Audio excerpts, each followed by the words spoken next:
I'm sorry for the delay there. I don't know what happened, but I had to say stop streaming on OBS and reset the window here and everything. But yeah, looks like we're live now, just a few minutes late. So thank you everybody for coming out. Let's go ahead and review the chat so far. Ridinar says it's done. Yeah. We'll see. Actually, wait, I'm not sure if we're... Yeah, there we go. There we go. We are live. We are live. Someone say hi to make sure... Tell me make sure that's correct. It was just waiting a while on my monitor to show up too. But anyway. There we go. Yeah, Real Pirate. What's up? Thank you. Then Jason Malzoni. The thumbnail looks like how my boss looks at me when he says we need to talk. Yeah, I I don't know. I mean I can see how this can look like clickbait, right? I can totally see that. But I really feel like that this like really does summarize the situation. Is we need to talk. We do. So let me just double check here that the audio is coming through correctly. Yep. Yep. Okay, we're coming through good. Bro got the Cypher PK stare. I don't know. How does Cypher PK stare at people? I'm not... All I know about Cypher is that he started with RuneScape, switched to ESO right when it launched, and then switched to Fortnite right when it launched. Like, that guy had some timing. And he's now a multimillionaire from Fortnite, which I play, but it's kind of like, it's too late at this point. And Fortnite is honestly not doing particularly well either. It looks like it is, but under the surface, it's kind of decaying. Like, now is not the time to jump on that. Now is not the time to jump on that bandwagon. So, hey, welcome Real Pirate and Nikki, Darkstar. Hey, Cubic. Jesus is king. Christ is king. Absolutely, my brother. Thank you for joining the stream with us today. Hello, we love Juice. Hello, Fenrir, the gaming furry. Okay, got a furry in the chat. Let's see how this goes. Hey, Blaze Stevens. Hey, Natonic. Welcome to my members, Mamba and Damon Mandrake. What I'm drinking is Bulletproof coffee. It's the brand Bulletproof. All other coffee gives me a headache. I don't know why. I got some Pleasant Meadows raw milk in there too, because raw milk is where it's at. Don't believe all the hype in the media recently. I love what they were saying. All these you know, the diarrhea infection, whatever it's called, the diarrhea bacteria. They were saying this from raw milk initially, then they realized, oh wait, it's actually Taco Bell again. It's actually Taco Bell. I had someone, a neighbor, a good friend of mine, like be absolutely convinced that they'd gone to the hospital from raw milk. Basically because the hospital told them that and there were media stories around it. I'm not saying raw milk is 100% safe, all right? Like, it's just that the reason milk was not safe back in the time of Louis Pasteur is because people were literally shitting in the streets. They had no sanitation. But I've walked through the facilities where they make this stuff up in Sagal, Idaho. It is like space age. So really, you know, sanitation eliminates the need for pasteurization, but you know, we can go down that rabbit hole another time. Yes, I do stream. Welcome, Simon White. How can I afford to hire Ryan Reynolds for these ads? Yeah, you know, I mean, you just never know. Nikki, you say you love the videos, both Warframe, which has piqued your interest, and ESO. But the thumbnail and my most recent videos are making you nervous. I mean, look, we should be nervous. We should be nervous. That's that's like the main thing I want to talk about today. I had a discussion with a good friend of mine on Discord this morning that kind of helped get this all in perspective for me, where I think I've just been listening to the haters a little bit too much, and I've been too much on the defensive because this is where I've been since I was a kid. Is if I'm convinced I'm right and other people are wrong, I will just stand there screaming at them on the playground until they all come and kick me against the fence. So I gotta be a little bit more of an adult here and look at things in a little bit more of a sophisticated light. Where was the crown sale this summer? Oh, we love juice. Oh man, don't get me started. Okay, so this is kind of like what part of what we need to talk about here. See, what my friend said to me is why would you just suddenly start hating on your favorite game? I don't know, like why would I? Like what if we have any representatives from the haters in the audience tonight? What is your rationalization for like why I would do that? Seriously, like we're gonna spend some time today just like going through some of the most beautiful areas in the game and really giving some appreciation for all the beauty they've created in this game. But I mean, what am I paid off? I've heard people saying that I've just become like cynical or bitter, right? That's one explanation is I'm angry at the game, and now I want to strike back, without justification, just because I'm angry.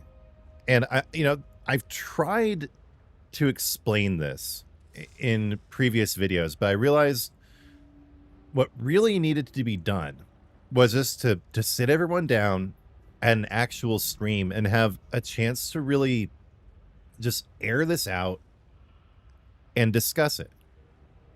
That's what's really necessary here, is not just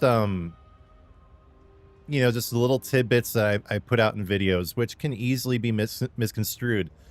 But I want to have a chance here to really put my full thoughts and reasoning out there. And I do have a whole freaking giant note with bullet points all prepared for stuff I want to talk about at various points throughout the stream. But yeah, I want to get a chance to hear everybody's side of things and to give my side of things, because another thing this discussion helped me realize is what we really want to do here, what I really want to do as a content creator, is make sure people are investing their time and money wisely. Like, believe it or not, actually, I care about you all. I care about myself and what happens to me too. But the last thing that I want is for the ESO community to be just blindsided like the New World community was, like the Destiny 2 community was. There were some people pointing out the warning signs of Destiny 2, but basically nobody suspected what was going to happen with New World. People were just completely blindsided. And all this time and money they'd invested, it just went down the toilet.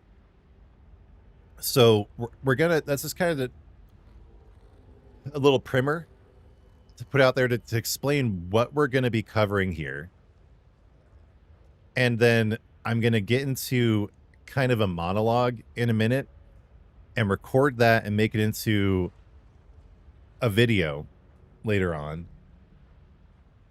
What just suddenly caused everything to get super bright? There's like some mist going through the, that was weird.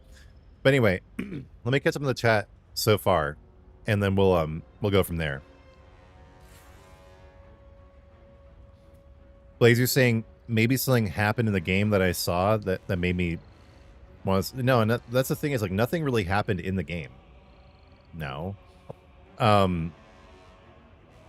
mean, it's been increasingly going down in quality over the years.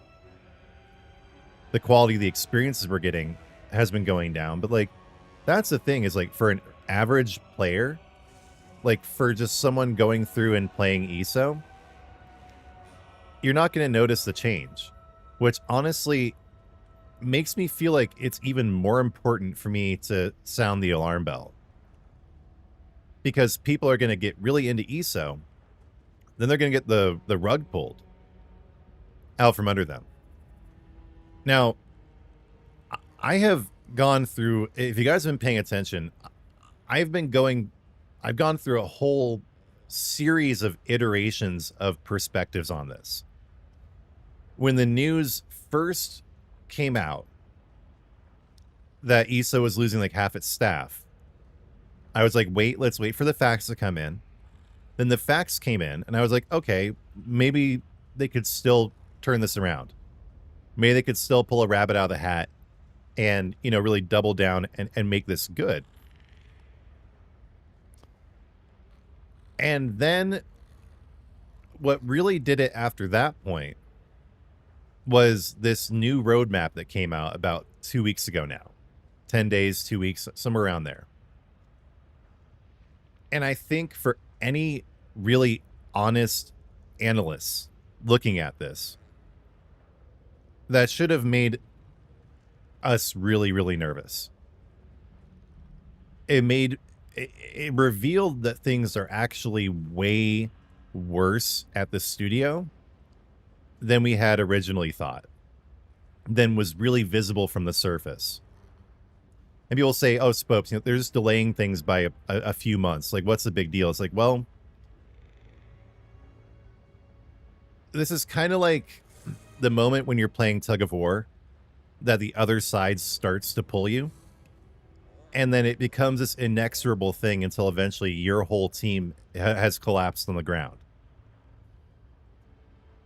And so just being really as brutally honest as I can be. And again, like I've tried to explain this multiple times, this is not good for me or my channel. I am not profiting off of this, not in any way, shape, or form.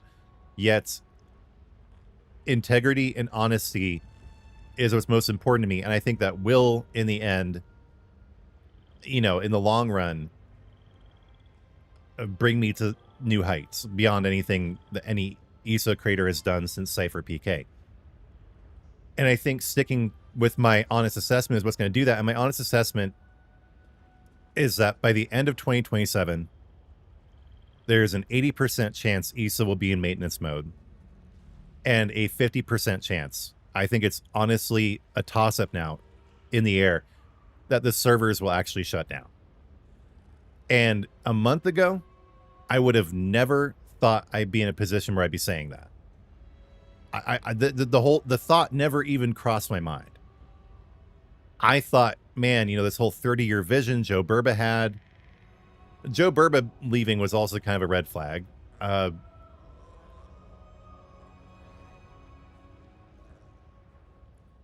don't know if the servers will actually be shut down, but I think by the end of 2027, we might at least have an announcement like we have with New World right now, that servers are going to be shut down by a certain date. Simply revise that. 50% chance by the end of 2027, we will have a server shutdown announcement. And the reasons I believe that we will get into as we go. And I understand that people really don't want to believe this. They don't want to think that's true. And I respect that. But that's my honest analysis. So arguably, right? What is your argument? I just saw this come up in the chat. The servers won't shut down. LOL. Making fun of me for being a retard. This is all based on ill information. Okay, arguably, right? You already know everything I'm going to say, so what am I about to say? And why am I wrong? Seriously, I don't want to be right about this. You're already starting off with being kind of an argumentative twat, but it's possible that you actually will give me hope, so please, prove me wrong before I can even say anything. I would honestly love that, because I don't want this to be true. I don't want this to be true. So tell me why I'm wrong. And while I wait for you to collect your thoughts, I'll catch up with the rest of the chat.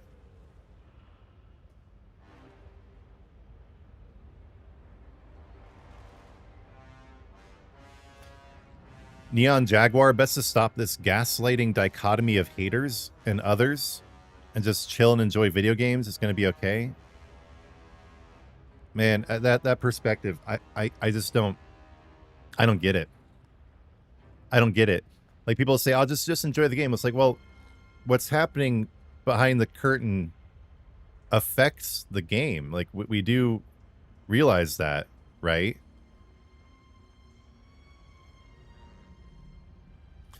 Cirkino, it's just a point that you want the game to do good.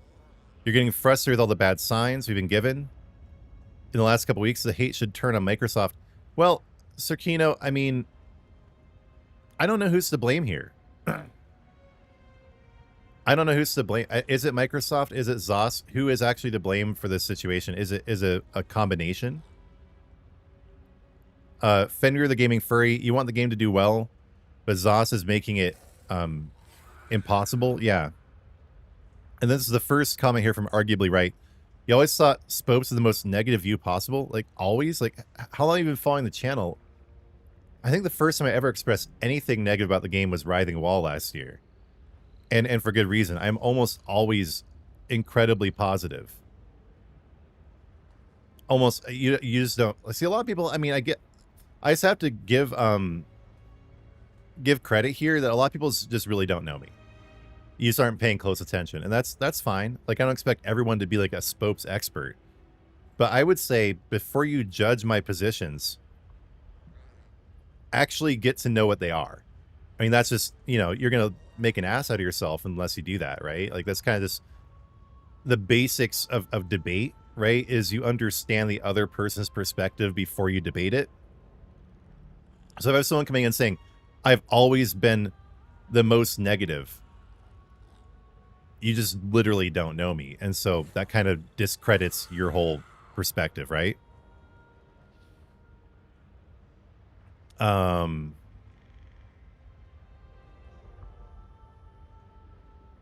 really love ESO. Yeah, I mean, for sure. Am I right in predicting the central arguments are going to rely on are the slow content cycle, decline in metrics, and layoffs? That's part of it, but definitely not the whole thing. Read above, read my question. Please look up and tell me, man, why are you so belligerent? Take it easy, buddy.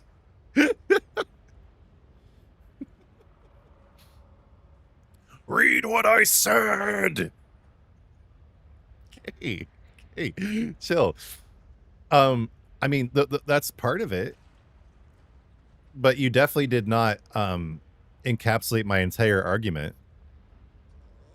But, you know, in that angry attention grabbing statement. Okay, so are you going to be a good boy and listen now, or are you going to be grumpy the whole time and I have to ban you? Because I'd like to have a discussion. I'd like to have a genuine discussion. I'd like to have people who disagree coming in and debating me in a gentlemanly fashion. So we'll see. Yeah. Bargain price. You think ESO's fine? You worry about the feedback loop of people panicking and leaving, which declines player numbers and sales, leading to more people to panic and so on. Yeah. See, that's the issue. That's the issue. Bargain price. You really nailed it there.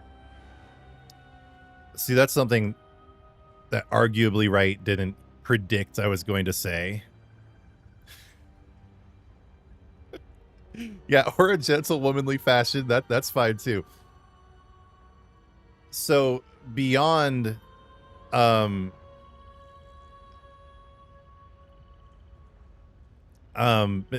beyond what was already predicted, I know what you're gonna say before you say it, you fool. In addition to what was predicted, there are a variety of other factors going into this. One of which being what Bargain Price just brought up, which is the negative feedback loop. And I've really struggled with the role that I've played in this. That's been a big part of the struggle recently, is like, well, should I either whitewash or ignore the problems to avoid feeding into that negative feedback loop? And I've decided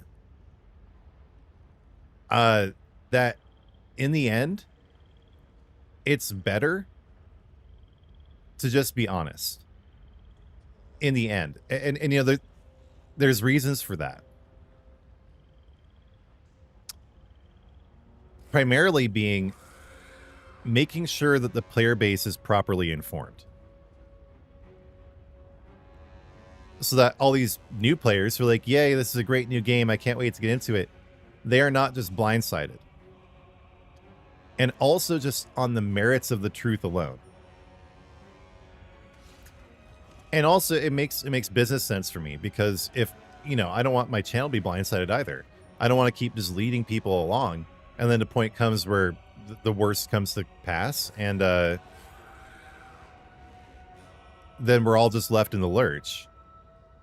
But so yes, this negative feedback loop is something I identified right when this new roadmap came out. And the way I looked at it is people were going to see that roadmap. They were going to see that nothing of any real import is coming till next year. And then they were going to log off and unsubscribe until next year.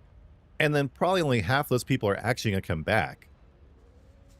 And then the ones who do will probably be disappointed with the new content, and that will be the final straw for them, and they'll never come back. And then all these people leaving, it will compound on itself, and it will spiral out of control to the point where the player base is gutted. And one of the main pillars supporting the longevity of the Elder Scrolls Online, which is mainly, you know, namely its profitability, one of those main pillars will be just hacked away, because the profitability only persists while the players are invested in the game and continuing to play it. Without that, one of the primary pillars holding up the viability of the game is gone. One of really only two viability pillars, in my opinion, and that makes for an unbalanced environment where the whole thing collapses. All that needs to happen is for ESO to lose its profitability, which I think is already starting to happen with this spiraling decrease in engagement. And then Microsoft uses the same justification that Sony used with Destiny 2. This isn't making money anymore. We can't keep investing money in it. Hasta la vista.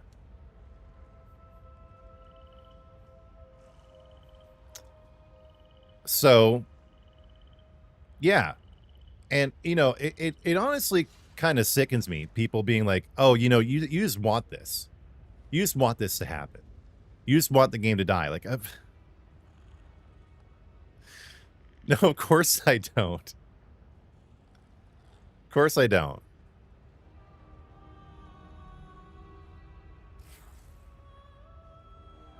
Let's catch up on the comments here.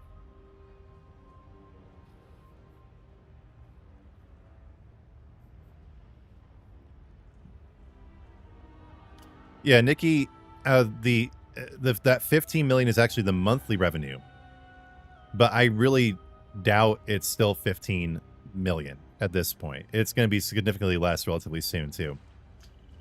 Hey Cab, so you always look at this objectively, and I forget what it's called, but you were you were on, what is it, like the the player ambassador team or something early on, so you're more of an insider than pretty much anyone else in the chat. So you're saying there are pretty strong metrics to indicate an inevitable decline. What else do you need? Combine that with Zoss's general work ethic, and you have a recipe for disaster. Yeah, absolutely.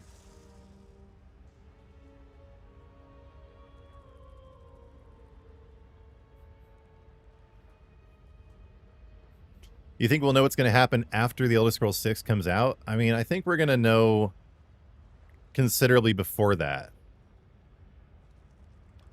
So the game, Cab, you're saying the game is already in a downward spiral, and only a miracle is going to pull them out. They don't seem to have the desire or adaptability to do so anyway. I mean, you just absolutely nailed it. You just absolutely nailed it. It all really depends on whether Zoss even has any interest in fixing it, which it really seems like they don't. That's what it all depends on. They have to actually want to fix it.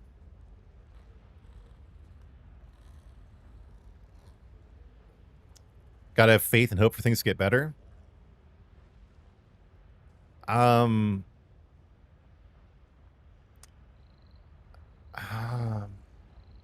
That's an interesting one. That's an interesting one. Does being a Christian just mean burying your head in the sand in every circumstance and just blindly hoping that everything gets better? I don't think so. I don't think so. I think being a Christian means living in the light of the truth.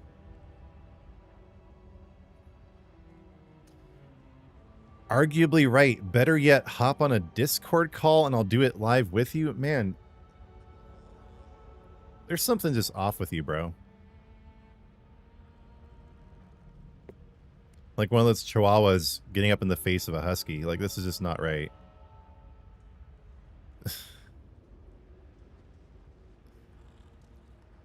Cassie, you're saying you find it strange that they're putting so many things out that people want, hope it's a cash grab.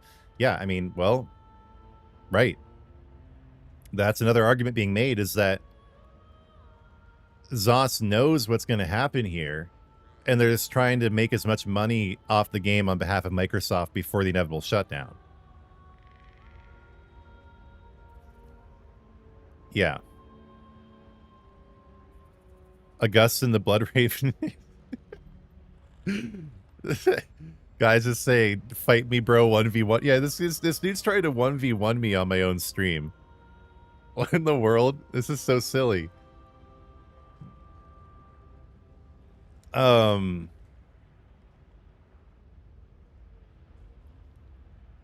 Let's see. I'm trying to catch up here, but you guys are chatting a lot. So, Doge Serenissima, you think the negative the negative feedback loop is inevitable after we traded new zone content for core game improvements and major updates and got neither of them? Yeah, that's the thing, is they didn't really deliver on their promises, did they? Is the negativity surrounding the game unrelated to the recent ban wave? I think it could be connected.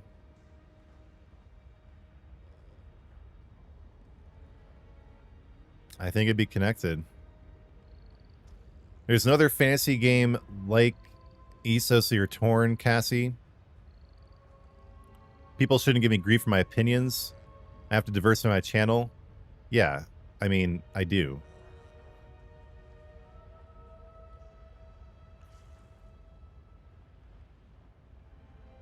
Don't say the truth. That's how New World died. Streamers bomb reviewing it, and it wasn't that bad.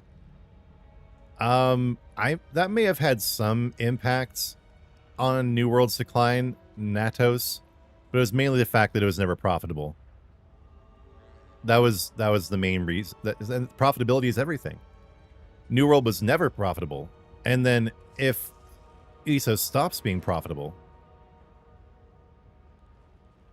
Nina Fox, do you have a key point when you thought, "Oh no, what's going on? You love my content"? Yeah, it was with the new roadmap. Yeah, I just covered that. You might have just joined. But I was just talking about how that was the point where I realized I had to be honest with myself and my community. Um, it was when the new roadmap came out.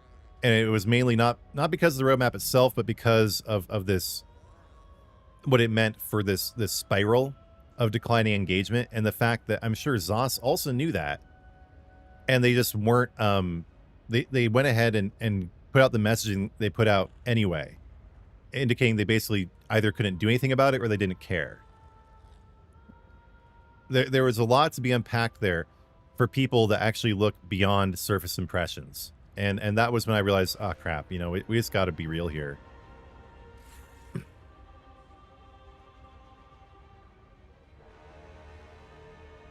Yeah, and Jaguar, I'm legitimately not gaslighting anyone. I have no idea what you're talking about.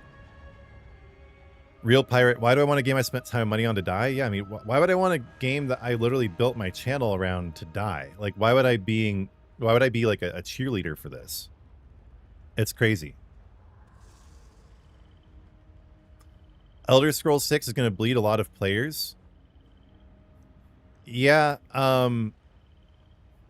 someone brought up a very interesting theory that Zoss may be like seppukuing ESO, so there won't be conflict with TES6. So there will be like thirst in the gaming community for Elder Scrolls that cannot be fulfilled without the Elder Scrolls 6. They might actually be killing the game on purpose to make room for TES6. And I don't know. I mean, that's just something someone else brought up. I'm not trying to parrot that and say I believe that. That's just something I've seen that has made me really sit back and think.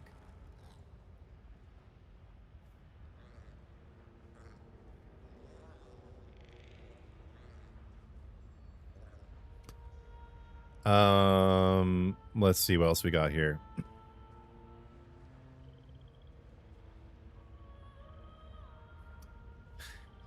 Him. I love you, man. Christians burying their head in the sand and waiting for a problem to fix itself. Enter the Crusaders. Yeah, let's go take Constantinople. All right, Cab, you're saying they're in this weird positive feedback bubble that's completely detached from the real world. And some of the people like this, like that designer, just don't know what they're doing. Yeah. ESO is never that popular and too many useless devs. Yeah, it really never really reached the popularity it should have. And it one thing that's I've always thought about ESO is it could be the most popular MMO in the market. Easily. It has the merits to do that. But I think the development team has been hamstringing it the entire time.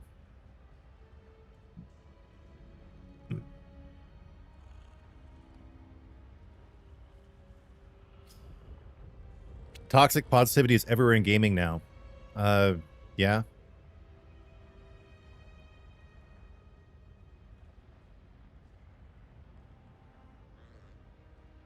Yeah, I don't know. I mean, I think that people simply assuming that ESO will be here until TS6 comes out.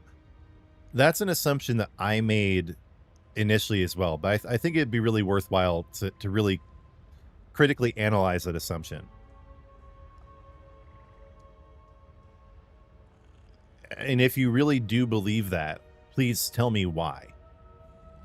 The argument I see is they need something to bridge the gap. Well, I think the gap has been pretty well bridged. This has been running for 12 years. I think it's just as valid to say that they would actually want to drum up interest in the Elder Scrolls 6 by getting rid of competition right before it comes out. So I'm not saying either one is correct.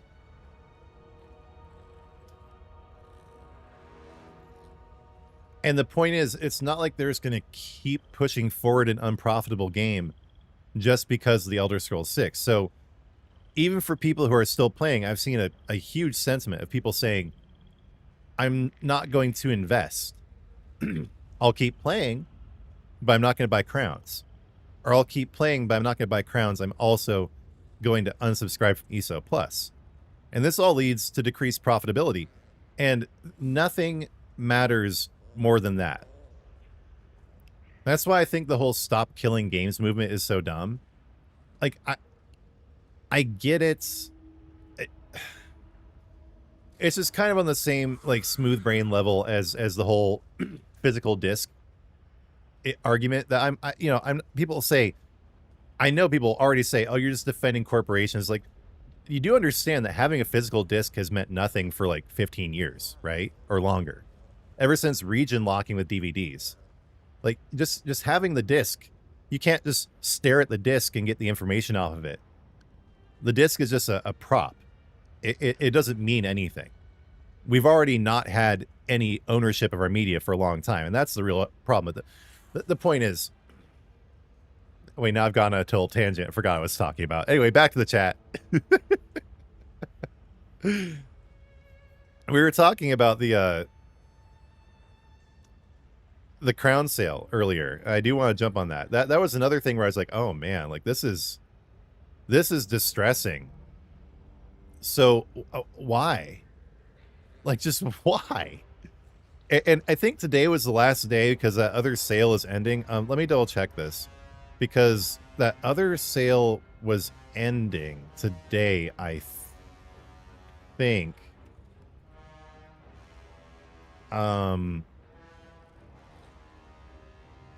Which means this would be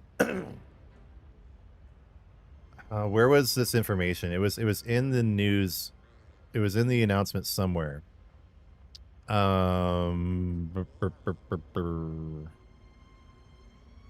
Yeah, celebrate Bethesda's 40th. Let me jump over this really quick. Celebrate Bethesda's 40th. Oh wait, yeah, no. August 13th was when this ended. So people are saying, oh, we'll know for sure if there's not gonna be a sale. If there's not one by August 13th. And yeah, I thought it was the 17th, but yeah, this is come and gone now. So this whole justification of, oh, we're not having a crown sale because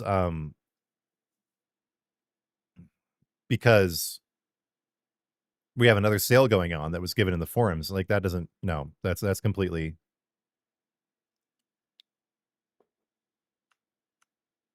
that's completely not happening anymore.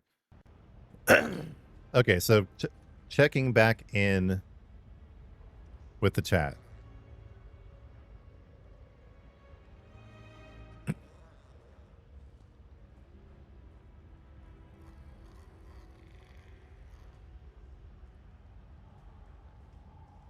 Game is cooked. Yeah, Elder Scrolls 6 is probably coming out in 2028. Yeah, that's likely.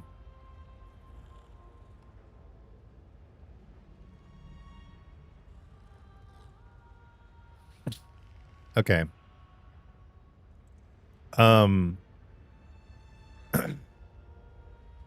Arguably right. You're just being way too belligerent. Like, just attacking me is one thing. But now you're attacking everyone else and being all self-aggrandizing, saying you're such a genius. I gave you lots of chances, but I'm sorry, you're getting yeeted, bro. We're not dealing with your toxic ass anymore. Okay. Goodbye.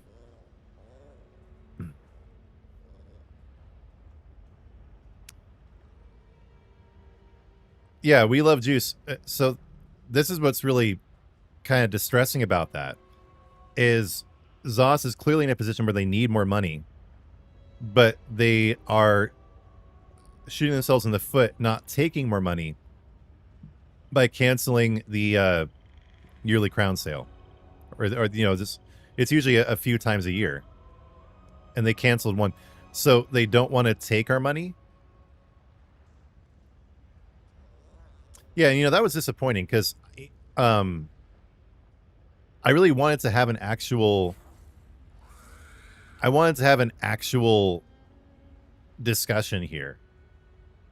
Like I want people to come in here and disagree with me.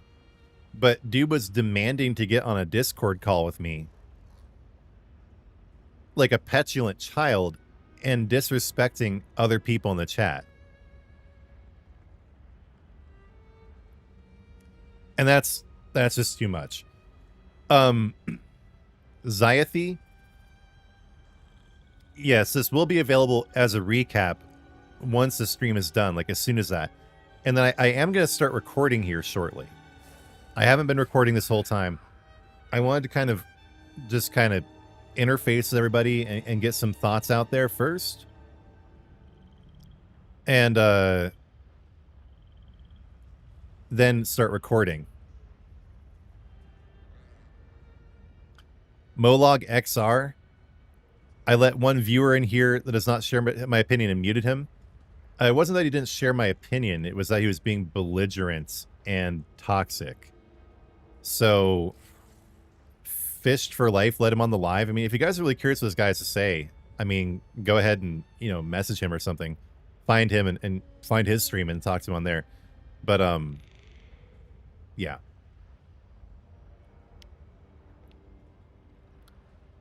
No thanks.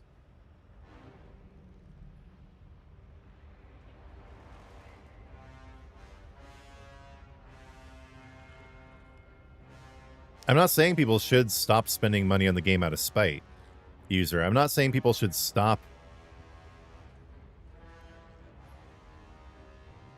I'm not saying he should stop. Anyone should stop spending money on the game. I'm not encouraging that. I'm just saying it is happening. I'm just saying it is happening. I'm just pointing out a fact.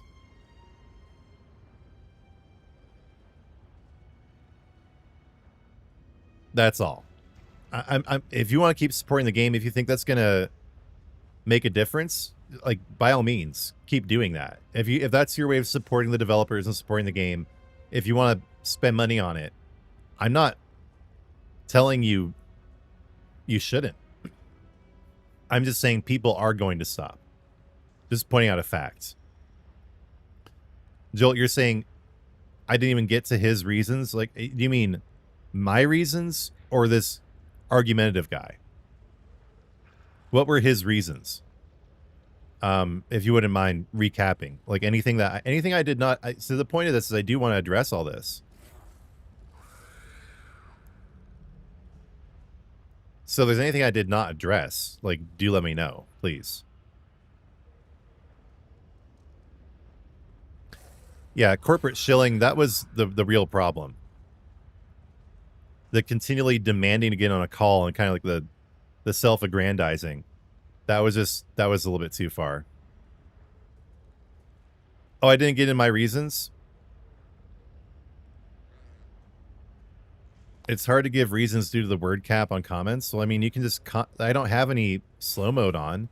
You can just put it all into different sections. You can just type comment after comment. That was another thing where it's like trying to use that as justification for why he had to get on a call with me. It's just creepy. But, yeah, you can put it into bite-sized chunks. You can... All he did was just say, you're wrong, you're wrong, you're wrong. No, I can't hear you. From what I could see. And then all this stuff like, I've thought about this more than any of you combined. Like, okay. Sure, honey bunch.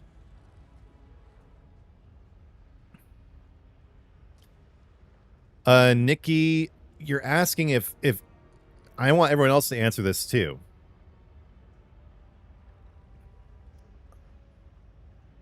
You're asking if people are going to stop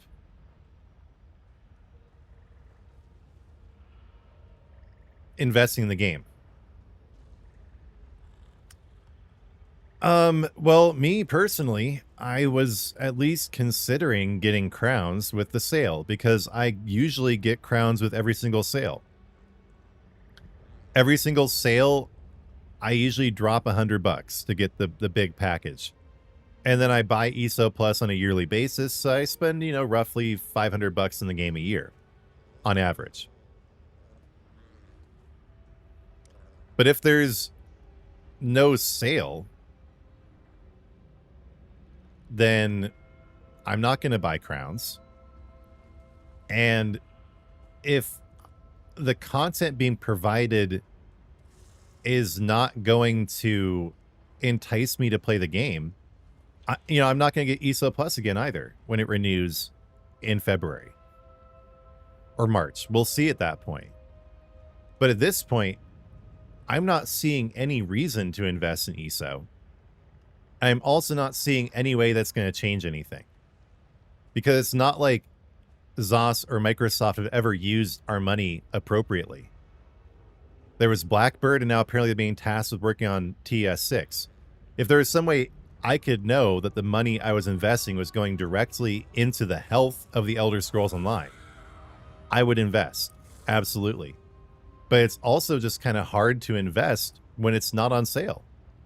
It's kind of hard to want to invest when you're paying full price for crowns. And they have no reason to do that. They have no reason to skip the sale. And so on top of that, we're getting all these concerning warning signs that all the money we're investing in the game could end up becoming literally useless. Because, maintenance mode at this point is actually the best case scenario, in my opinion. I think servers could actually be shut down by 2028. I think it's possible. I think it's immensely possible.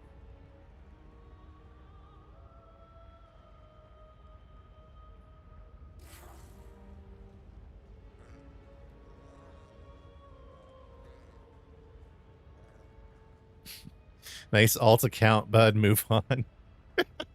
Yeah, I don't think it's an alt account, but I see what you're saying there.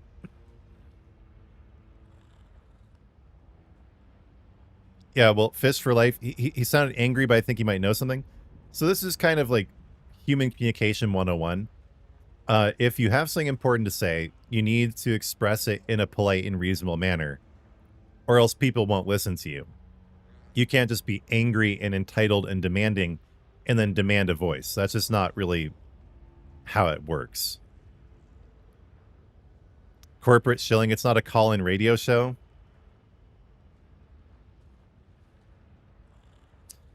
Yeah. No, this is not a call-in radio show. I have no idea what this guy's going to say. I'm not equipped to do that. I'm not equipped to do that. I'm not going to do that. If crowns got you my wardrobe, I'm the drip king, you'd invest. Yeah. I mean, that's one of the most amazing things about ESO is all the drip. But yeah, I think I'm going to start recording here shortly.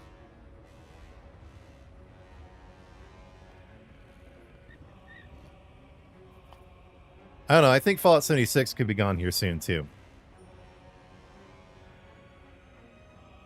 Actually, I think that's pretty much guaranteed. I think both of the Bethesda MMOs are probably going. Yeah, no, I mean, Fist for Life. I mean, talk to whoever you want, man. And again, I didn't ban this guy because he disagreed with me. There are quite a few of you who disagree with me. Like, Fist for Life, I think you disagree with me, but you're being reasonable. You're not making demands. You're not demanding I pay attention to you and demanding to be given a voice on my stream. So, there's a difference. People are completely allowed to disagree. If that person had been toxic but agreeing with me, they'd be gone too. It's not about the agreement or disagreement. It's about the way they're behaving. Okay.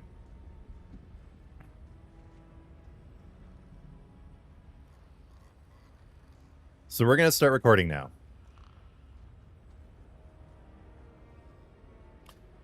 See, I appreciate the discussion we've had so far about all these topics.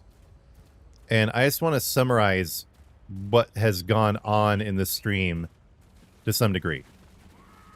So what I want to showcase first and foremost is just the incredible visual beauty of the Elder Scrolls Online. And that is actually why I came down here to Blackreach. Because as I was thinking last night, as I was preparing for this stream, I was thinking about, what is the most beautiful place in the game? Or what are the most beautiful places? And Blackreach is certainly one of them. Just think about it. This came out at the same time that Western Skyrim came out. And the Reach. This whole enormous underground area. This was all released within the same 1 year period. They were really cooking back then. And it's huge. I mean, look, you got like 4 or 5 separate caverns down here. And that's on top of Western Skyrim and the Reach. They have spent some time in the history of this game. ZOS has spent a lot of time making truly, truly impeccably beautiful things. This is what we stand to lose. This is what we stand to lose just due to the corporate machinations of one studio and its parent company. And that should upset everybody. That is not acceptable. That's why I at least emote with the stop killing games movement, even if I think the whole thing is pretty silly and not going to amount to anything. I emote with it because that is 100% correct. We should not let corporate machinations destroy beauty, destroy community, destroy all the enjoyment and love and investment we've all put into this game and many other games over the years. It shouldn't be possible. It's wrong that it is. But one thing I think we need to actually accept as gamers, as players of this game, is that our love for the game will not save it. The beauty of the game will not save it. The only thing that will save it is money. And beyond that, there are reasons aside from money that the game might die. There might be all sorts of weird, creepy reasons in the background. All sorts of corporate futures betting, evil monopoly planning reasons that the game might just have to die, even if it's making good money. That might be what we're seeing. It's entirely possible. But even beauty decays. Even those beautiful people and things in life, they're subject to time. They're subject to entropy. Oh no. Speaking of which, fell off a freaking cliff. I just proved that in real time. Even the best of mounts can fall into giant lava pools. Okay? Keep that in mind.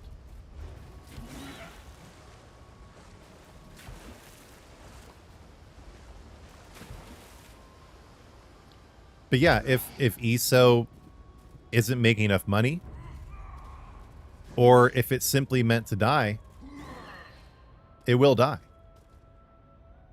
And there's really nothing we can do about that. We can keep investing in it, but where's that money going to go? Is it really going to go to making the game better? Has it ever?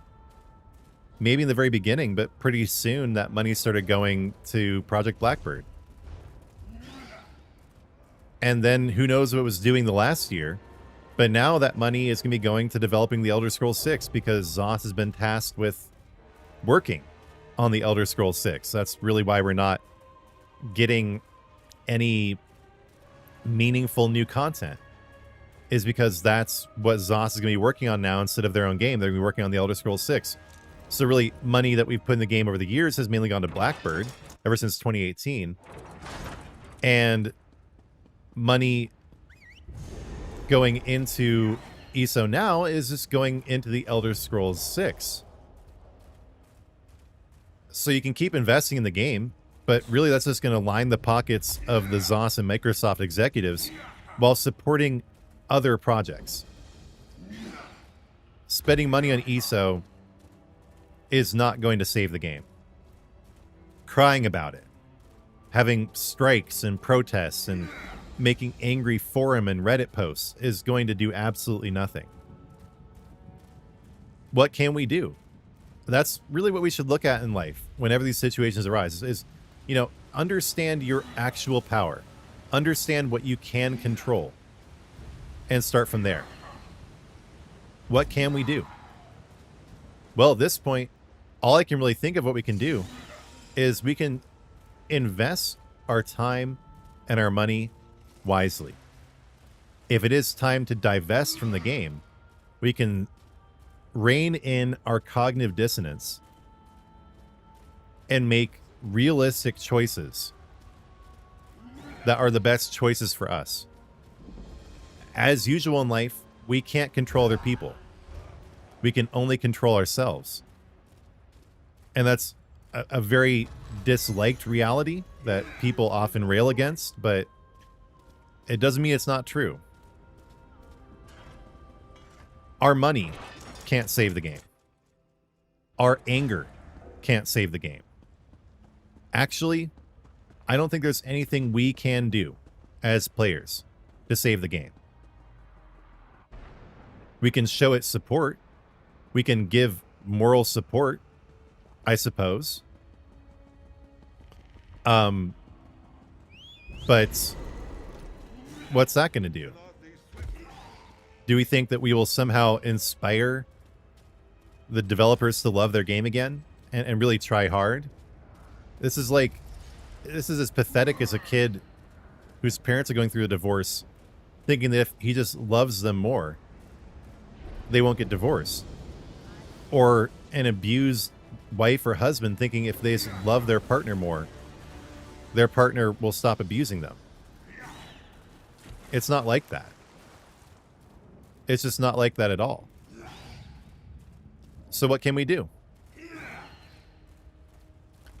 We can look at the situation with open eyes.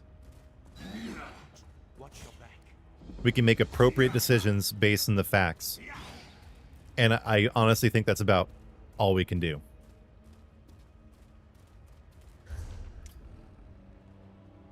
All right, so that's the first place I wanted to mention and run through as we kind of go through this funeral dirge for ESO. But another place that I find to be absolutely beautiful is Northern Elsewhere.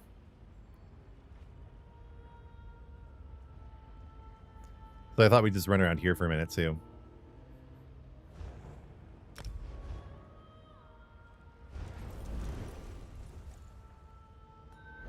And I'll catch up on the chat really quick too before we continue on the next section of the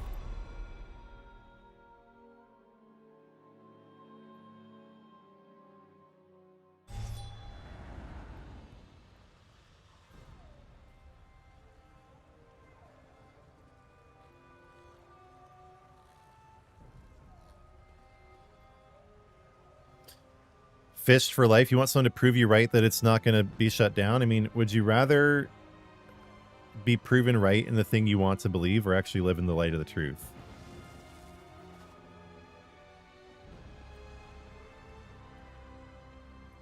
Fallout 76 is hanging by a thread.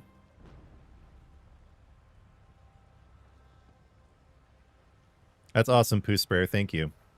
I'm glad I'm able to keep you in the loop.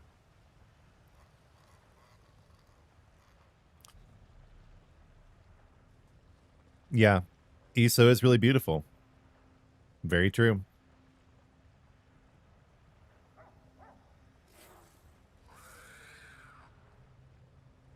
Like putting fire to a painting.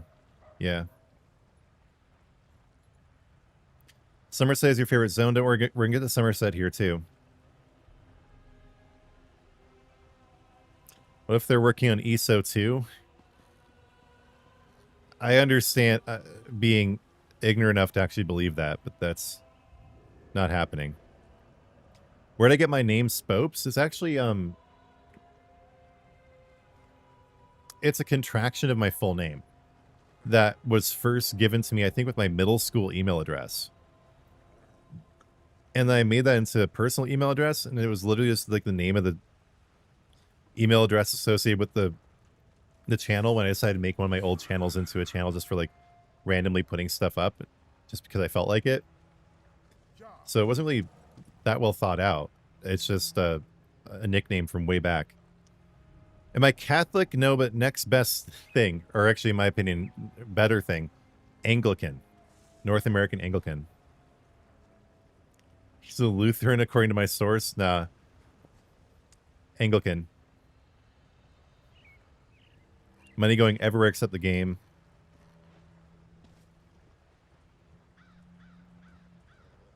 Next chapter is going to be Sentinel?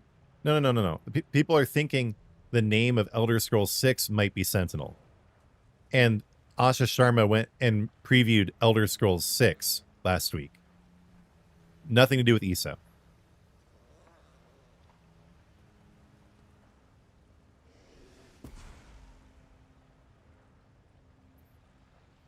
What happened to me so upside down on ESO? Well, I mean, I've covered that a lot throughout the stream. Moving on to bigger and better things. Peachymon, yeah. Just enjoy the game while it's here and not realize the truth. Just ignore it.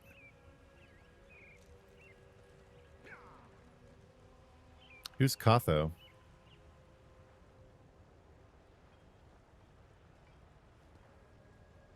Oh, okay. I see this person now.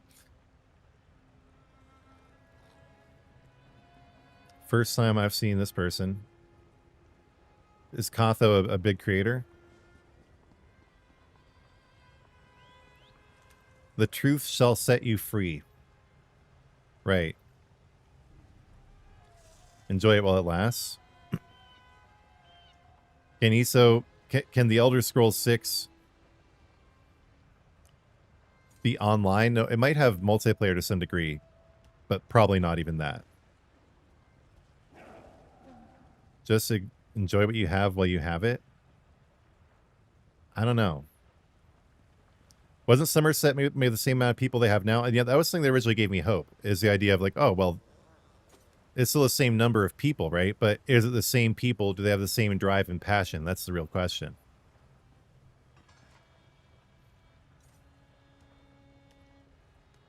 Okay, but I mean, maybe it's just like my Christianity speaking for me. But I'm not just like enjoying life until it's gone. I'm looking at what's coming after. But let's continue the discussion.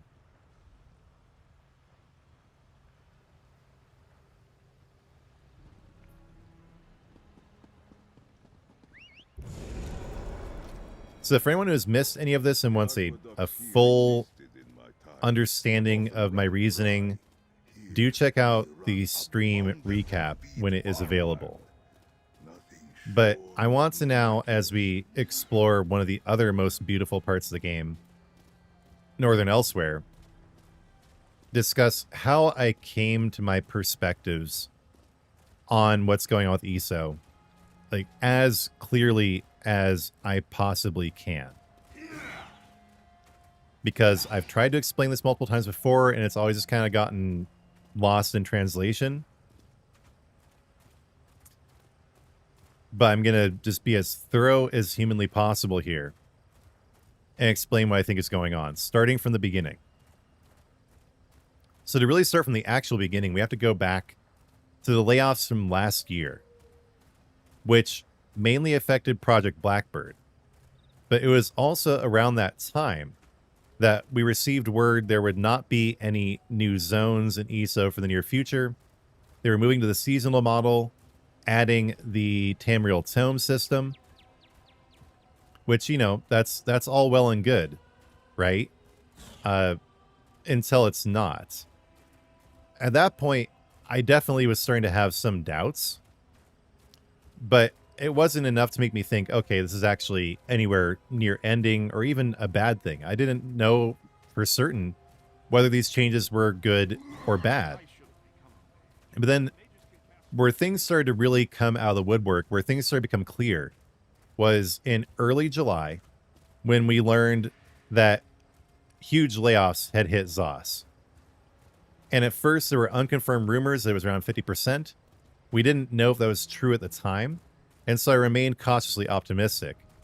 But then pretty soon it became apparent that it was around 50% of the staff at ESO were laid off, and among them was the new game director and the executive producer.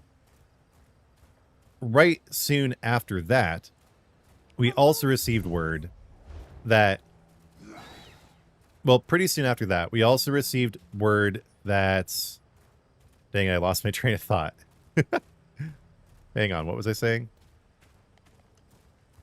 Yeah, they all got laid off, but then my train of thought was something. Just gonna enjoy the beauty here for a second and get back to it.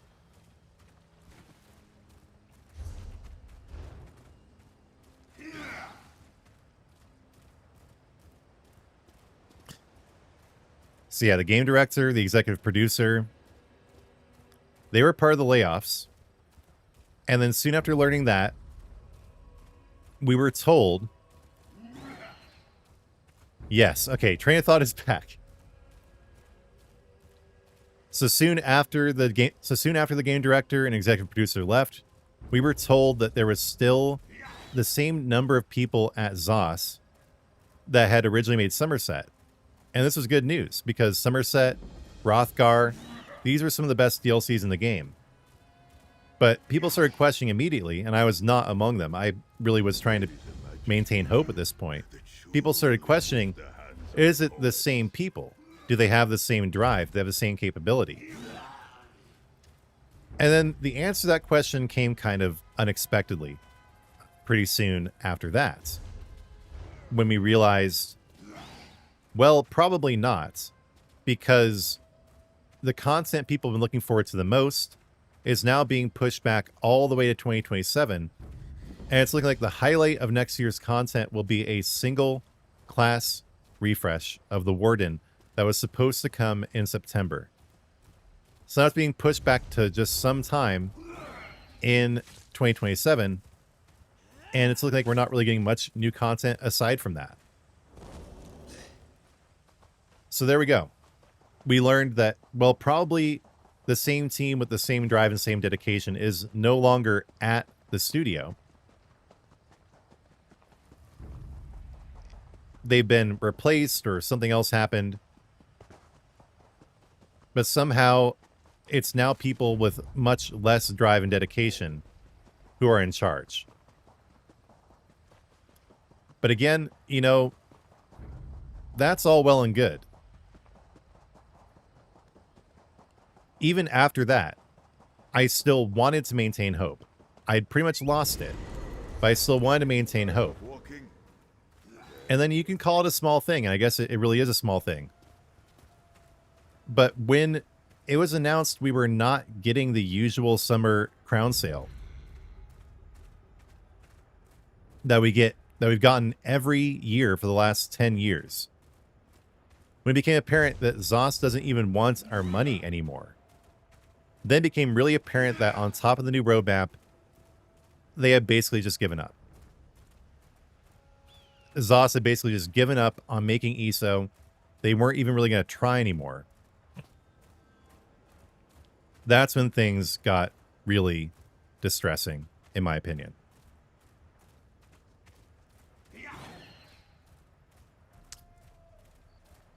So yeah. Be still now. You must save your strength. At this point, we'll just have to see. We'll just have to see what happens, but I really think that the chances of ESO pulling a rabbit out of the hat and turning this into a miracle recovery situation are very, very low.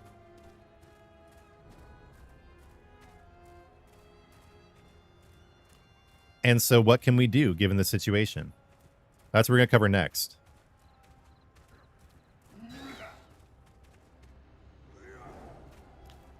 But before we do, I'm going to catch up on the chat again.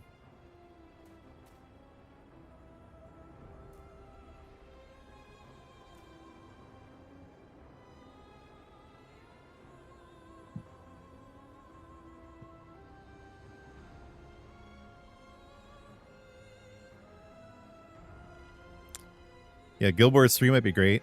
We'll see. I don't know. Are they shutting down ESO for TS6? Maybe. Night Market was peak. Yeah, I agree. Yeah, the breakdown. I mean, I just want to let everyone know. You know? Are they still working on crossplay? Nobody knows. Nobody knows. Yeah, Dylan, you bring up Albion. Actually, I tried Albion online a little bit too. It is way different, and I don't know if I like it or not.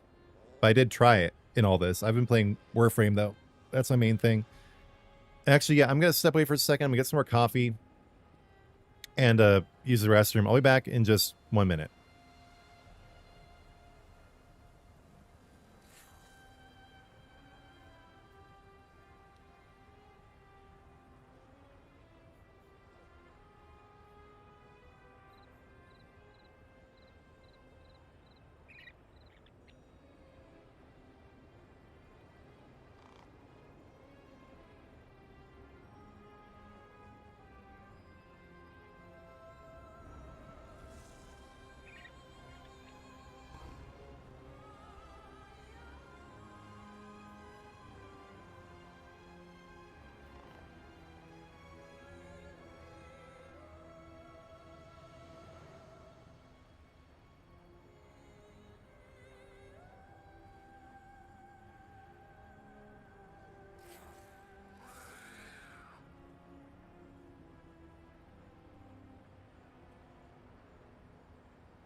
All right.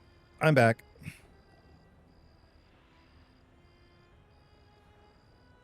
So, I'm going to catch up on the chat here and then do one last segment of the recording. The MMO scene is so cooked.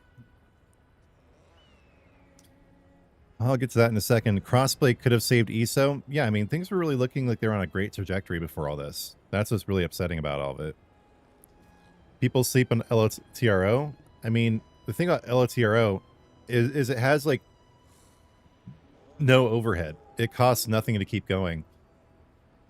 And it's not owned by Microsoft. So they're big. That's another big thing there.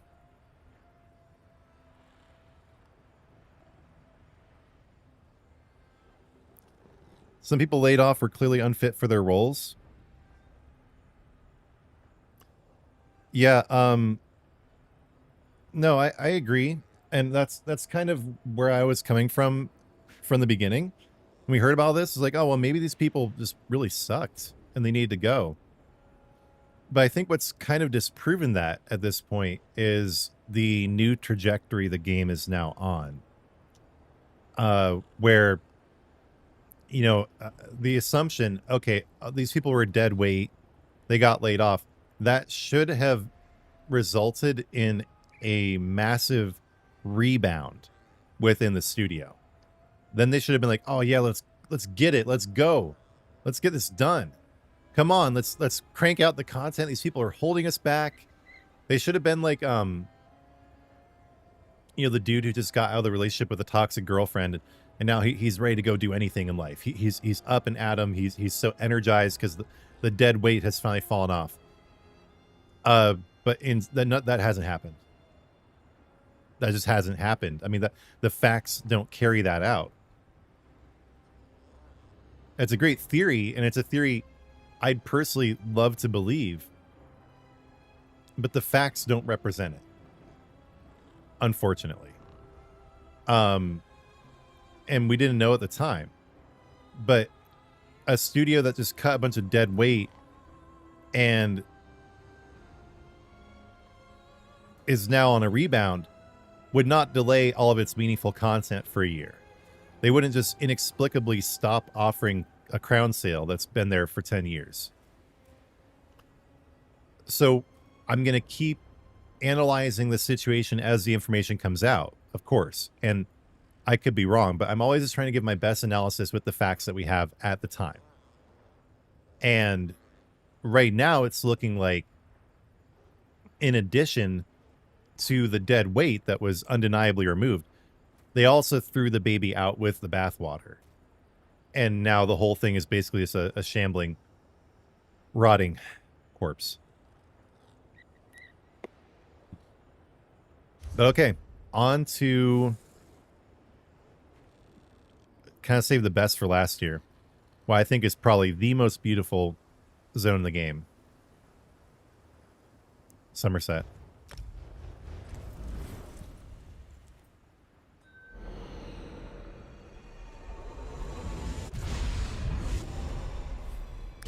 Nikki, you bring up an interesting point here. What if they've cut their losses with this year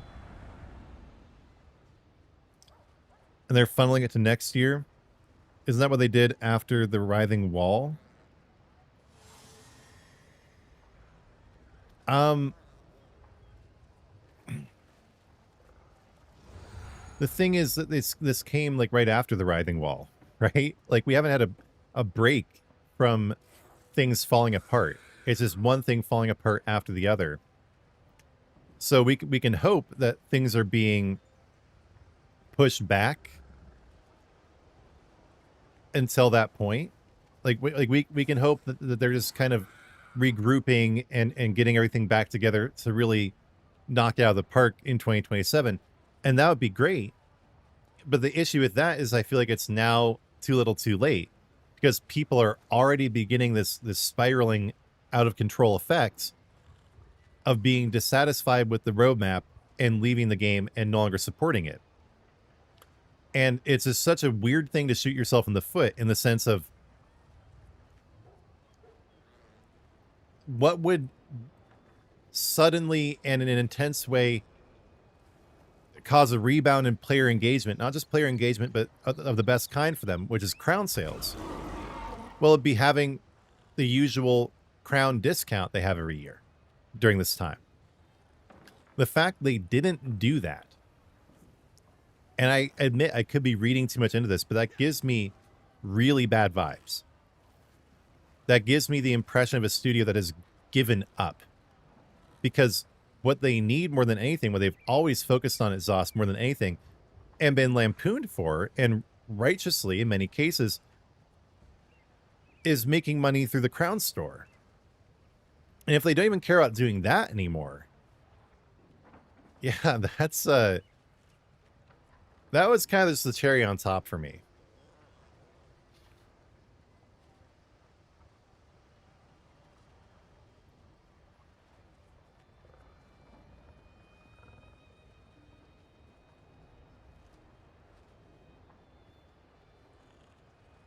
No, yeah, Gina absolutely needed to go. You're 100%. You're 100% correct on that.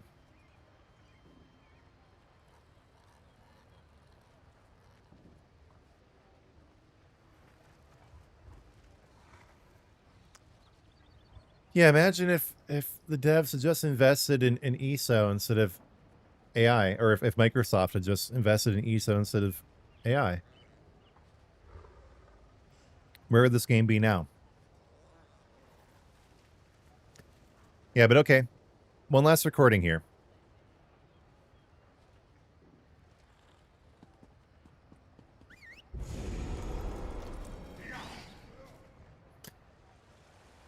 So we've talked about what happened and also what we can do. And now I think it's time to finish up just by talking about what we should do as ESO players. Should you just give up on playing the game? No. Like if you love ESO, if you love playing solo or with other people, if you just love the world, if you love immersing yourself in its environments, like the absolutely beautiful Somerset here, which I, saved the best for last. This is my favorite zone in the game. No, there's no reason you should be a lemming and just jump off the cliff just because things are looking bad. If you still love the game and you still want to play it, absolutely keep playing it, because especially these may be your final years of being able to do so. You should enjoy it to the max while you have the opportunity to do so. I would definitely say that. The main thing that I would caution is just don't be blindsided. Don't hate the game. Don't abandon it. If there's still things you want, if you still want ESO Plus, if you still want stuff from the Crown Store, absolutely buy it. Just also realize that money is probably not going toward the future of the game. It's probably not going to help ESO at all to spend money on crowns or an ESO Plus. But you might as well buy the things you want to buy anyway. I'm not saying you shouldn't. But if I were you, no matter how much you love ESO, I would start thinking about broadening your horizons. There are a lot of people who seem like they just really only play this game, and it's the only game they want to play. But if that's the case, and then you get to a point where the worst does come to pass, and you suddenly literally can't play anymore, that'll be a huge emotional blow when it really doesn't need to be. There are other games out there. None of them is the same. None of them offers the same level of beauty. There is no other ESO out there, which is part of what makes this so tragic. Is there is no replacement to this game. There simply is not. But there are other games that you can start investing in while we just kind of wait and see what happens with ESO. And I mean investing in both in time and also in money. If you don't want to invest in ESO, but you have disposable income, maybe now is the time to start building your presence in other virtual worlds. And, as for me, as you guys have probably noticed by this point, I am also diversifying. Mainly because as a career, like I kind of have to at this point. There's really just no other option. I have to diversify given how uncertain things are with ESO, and I honestly probably should have diversified more intensively a long time ago. That was probably a mistake. But yeah, see what else is out there. See what else you might want to enjoy. This is a great time to broaden your horizons, which you probably should do anyway, because there is a much wider world of gaming outside the Elder Scrolls Online. That's not to say this game isn't good. That's not to say I don't like the game. But it's not the only fish in the sea. And now is the best possible time to start exploring what else might be out there for you, given the fact things are in such an uncertain place. But should you review bomb the game? Should you attack the developers? Should you withhold your financial support of the game out of spite, even if you want ESO Plus and there are things you want to buy? Like, absolutely not. That's completely senseless. Don't do that. But just try to stay informed. Don't be blindsided.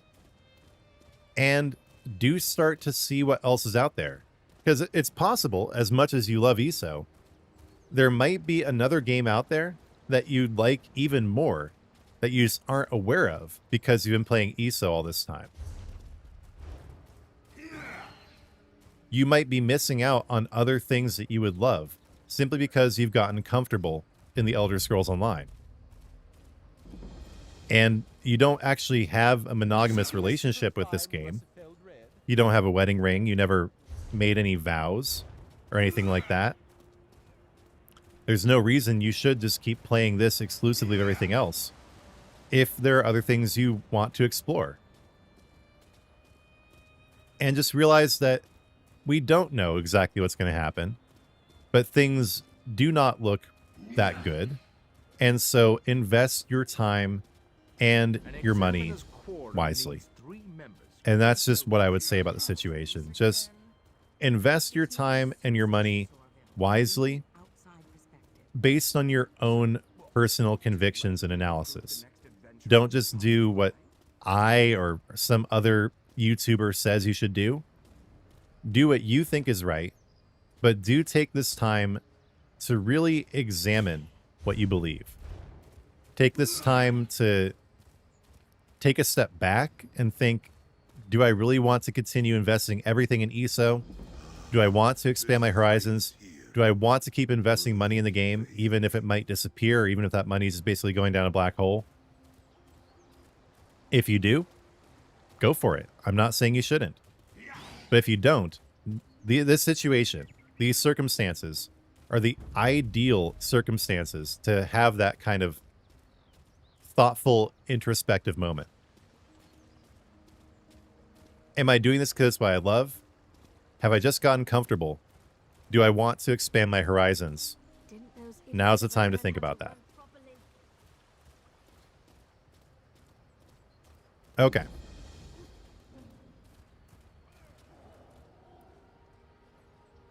So yeah, I turned on the big camera, but that's kind of perfect anyway. I was planning to do that as we finish up here, because we are gonna finish up relatively soon.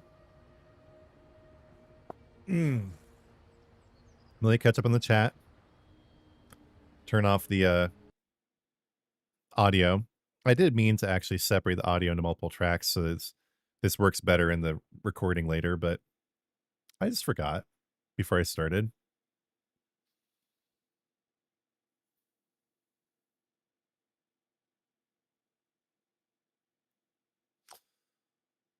Doge, you're saying ESO is the game that could have been a 10 out of 10, but it's always stuck at a 7 or 8 out of 10 because it was under-invested in. Yeah. No, I feel that 100%. There's wasn't enough love and investment and time put in the game. 100%. Um,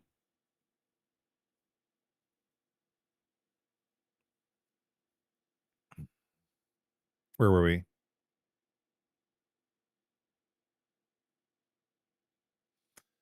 Where were we?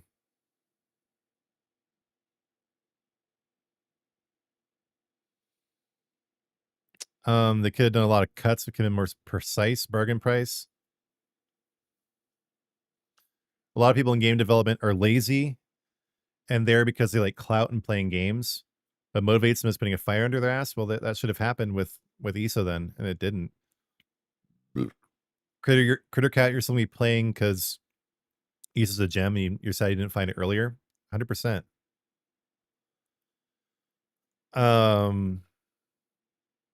Halo 3 Bungie versus today's Bungie. Yeah, night and day. Paying money does maintain it. Otherwise, it'll be done next week. LV Music.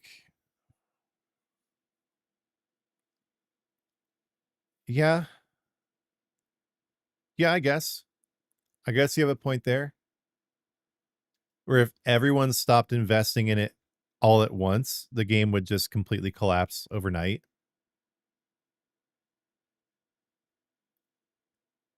But that doesn't necessarily mean that the money is going to the right place.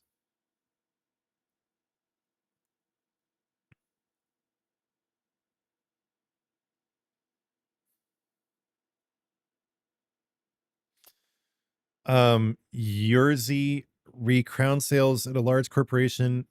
It's precisely after a layoff happens that people can experiment and take more risks, because easy blaming revenue shortfalls on the layoff. So you're saying that means they should have done the crown sale anyway?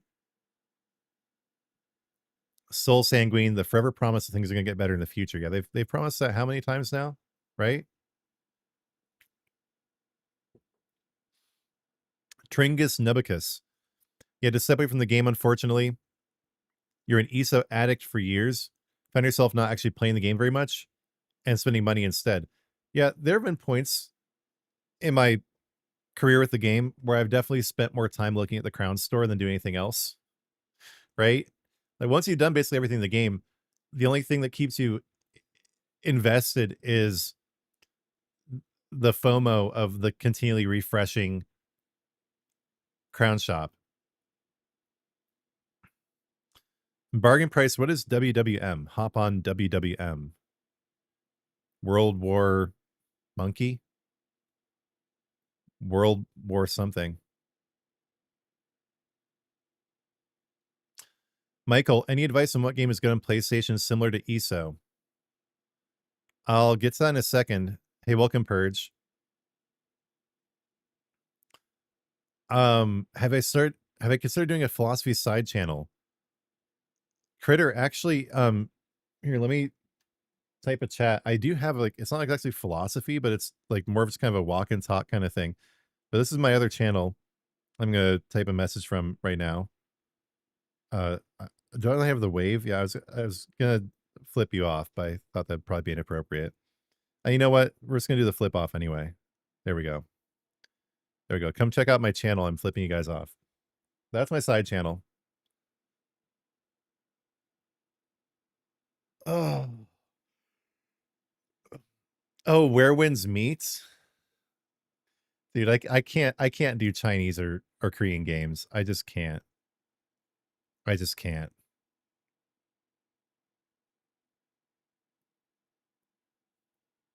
Good old Minecraft server. Once Human. Not familiar with Once Human. Um. Well, I mean, what I've been playing is Warframe, and it's not like it's exactly the same. Um,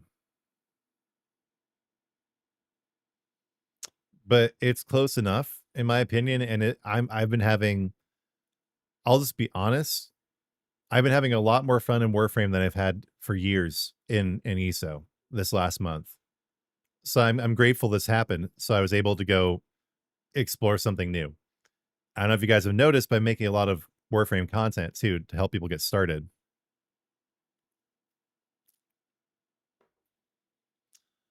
Um, am I still into Warframe or looking for something to scratch that ESO itch? I think I can wait. I think I can wait until Guild Wars 3 comes out. Honestly, I think I'll be fine with just occasionally jumping in and seeing what's happening with ESO. And other than that, just waiting for GW3. Hey, Alwyn. You just missed the whole stream. Don't worry, man. Yeah, I'm just gonna do another recording here with some final concluding thoughts.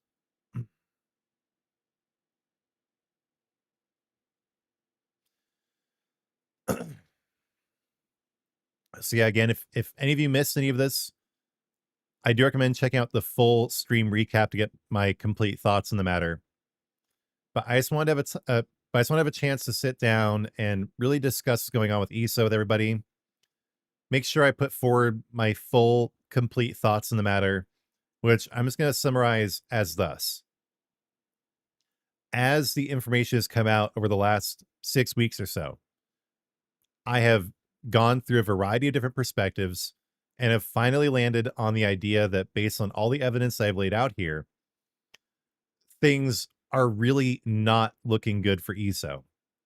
Does that mean I hate the game? Absolutely not. I love ESO and I always will. People don't believe me when I say that, but it's the truth. It is one of my favorite games of all time, and whatever happens to it, that will remain the case. But as a content creator, I have to diversify.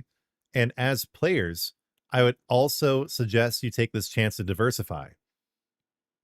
I'm not saying stop playing ESO. I'm not saying stop investing if you want to invest. It is at least arguably true that without our investment, the game would just shut down immediately.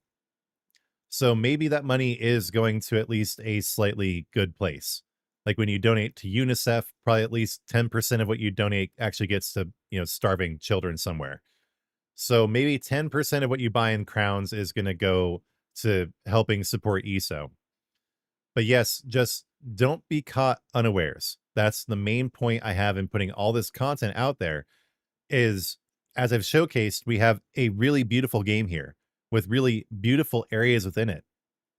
And the worst thing we can do is just be completely caught unawares, have our heads in the sand so we don't know what's going on. And then just one day the game is gone and nobody knows why and they're not prepared. So just enjoy ESO, but in terms of fully investing your whole heart and soul into it, I would be cautious because there has never been a point in the game's history where it is on as shaky ground as it is now. People are saying, well, ESO is going to die since 2014, and it hasn't. But let's zoom in on that for a second. Why have people been saying that for so long? Have people been saying about Warframe since 2013 it's going to die?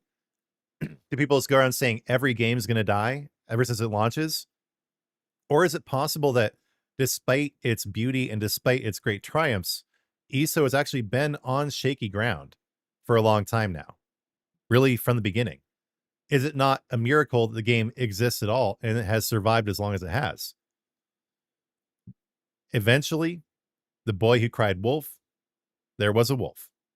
And maybe that is a real wolf at the edge of the town now. Maybe. Maybe it's just the boy crying wolf again. But just because someone has said something baselessly over and over again doesn't mean they'll never be right. So just be cautious. Invest in ESO wisely, understanding the context around it. And understand that I will still invest in ESO to some degree. I will still play it to some degree, but I am diversifying. And I would suggest that the rest of you also do diversify just to hedge your bets. Maybe I'm wrong. Maybe ESO will live and thrive for years and years to come, but maybe it won't. And just don't be left in the lurch if you get to the point where suddenly it's gone. Start trying to find other things that you love now and invest in them at the same time you continue to invest in ESO if that's something you still want to do. Just because we have to realize nothing lasts forever. And the worst thing we can do is just bury our heads in the sand and pretend nothing's happening until suddenly reality catches up with us. Okay. Rant over.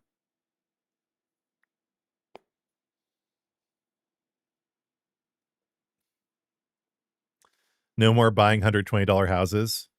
Yeah. Hey, thanks, Burge. Thank you for the donation, buddy. Appreciate you as always. Did I see the TS6 title leak? I don't think that's a real leak. I think it's just Asha Sharma did 8 asterisks, and then people are thinking that actually means a title. Like the level of mental gymnastics to come up with the whole idea that it's Sentinel, it's just wild. Let me pull this up because I was looking at this earlier. I posted this on Discord, um, like a day or two ago. I'm gonna try to find the screen cap I got. Um, where was this? I think it was here. Yeah, right.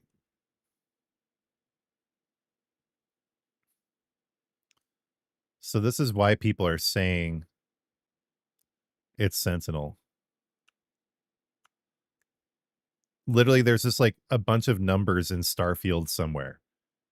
And so now people are saying, oh, it's Sentinel. This isn't actually a leak. This is just crazy internet conspiracy theory nonsense.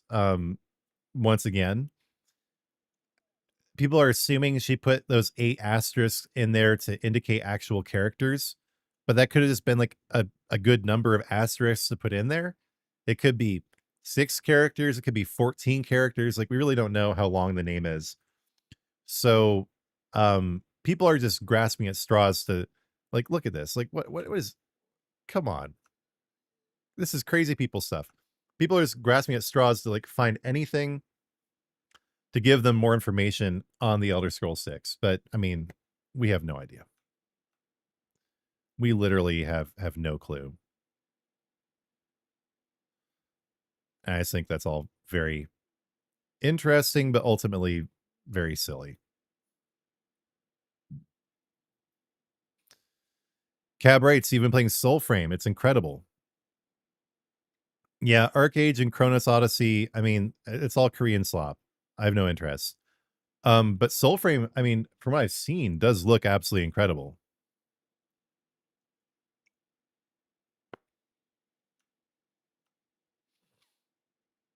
The role-playing community funds the game. Your friend spent $14K on the alien. Are you talking about $14,000? Eventually, the boy who cried wolf, there was a wolf. Probably not the message the story writer wanted to communicate. Yeah, but it's true. It's true. Todd told her to put a random number of asterisks because it generate hype. Hey, Pete. Thanks for dropping by, dude. People just play what makes them happy. Don't know if it goes deeper than that for most gamers. Which is why people play MMOs like 100 players so they enjoy it. Yeah, I mean, just play it. If Elder Scrolls 6 is Sentinel, will I eat my boots? I don't know if I'll physically actually eat my boot, but I will say I was wrong.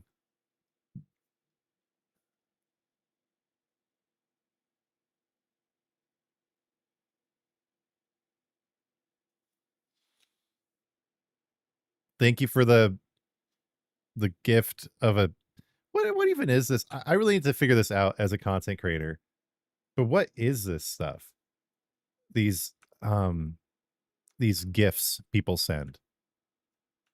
I wish I had any idea. I got a dog treat, but what do I do with it? What are jewels? What does this mean? I should probably just look it up, right? That'd probably be the wise thing to do. Wow, dude, really spent $14,000 on crates. That's wow. Sheesh. Okay. Yeah, I think the most I've ever spent on crates is maybe 400 at a time. You don't know why it's a dog treat? Well, thank you, guys. I just don't know what these are. But I don't think I actually get paid for it. Do does it add to my revenue? Yeah, I think spending 10K on ESO over a decade is pretty reasonable. I think that's what a lot of people spend. I've probably spent something near that. Um, I love that comment. It's money, I think. Banana loot box. Unk alerts? Bro, what is this? Oh, man. I'll have to check. Okay, actually, you know what? I'm going to check right now. Um, let's see.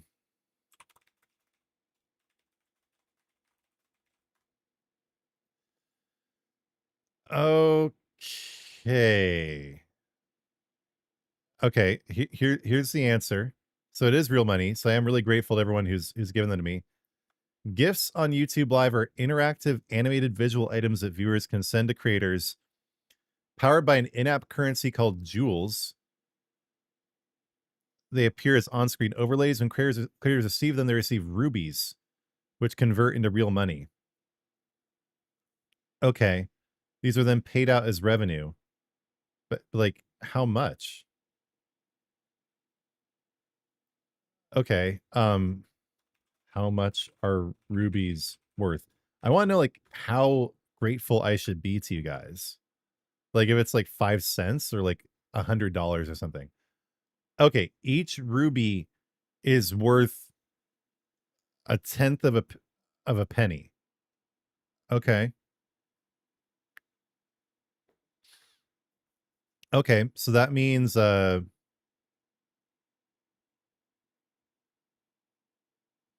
does that mean? So if you sent me 440 joules, does that mean $4.40? Is that what that means? No, that means 44 cents. Pretty sure. We'll use actual dog food as currency soon. Um, Sounds like a Bitcoin scam.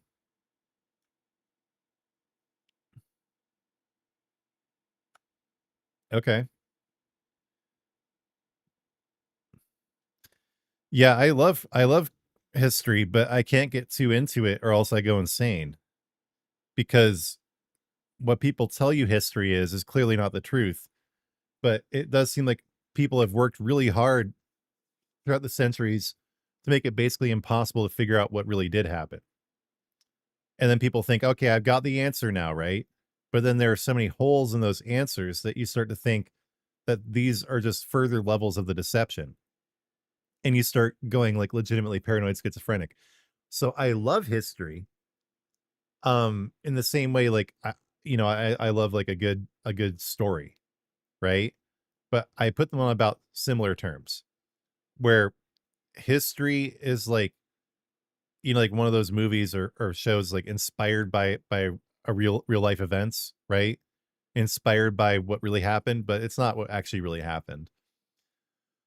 And that's just based on the simple fact of history being written by the victors, but it goes so much deeper than that, where there are things in history, in real history, that were purposefully obscured or altered.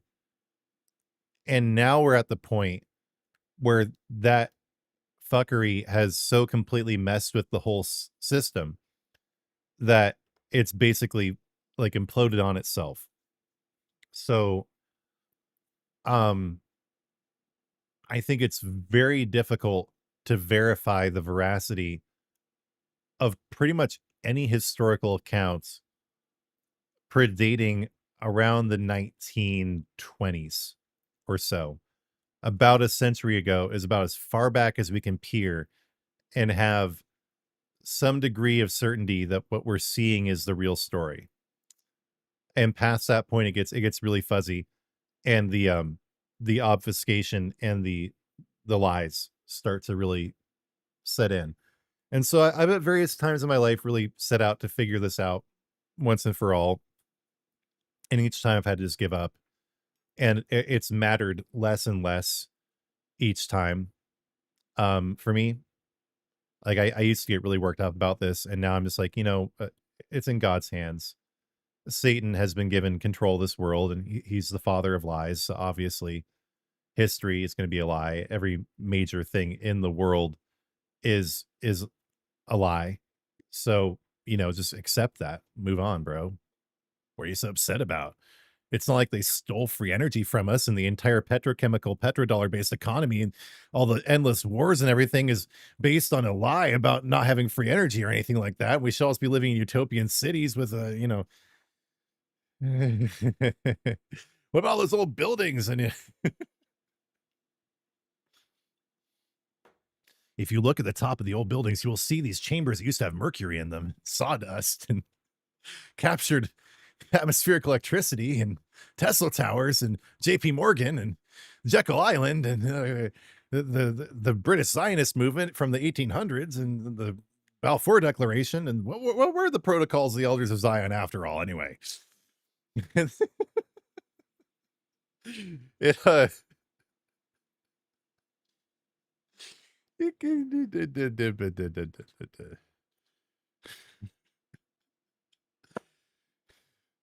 6 million, really?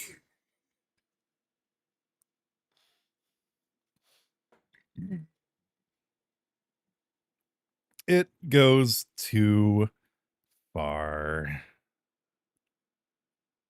Yeah, bargain price.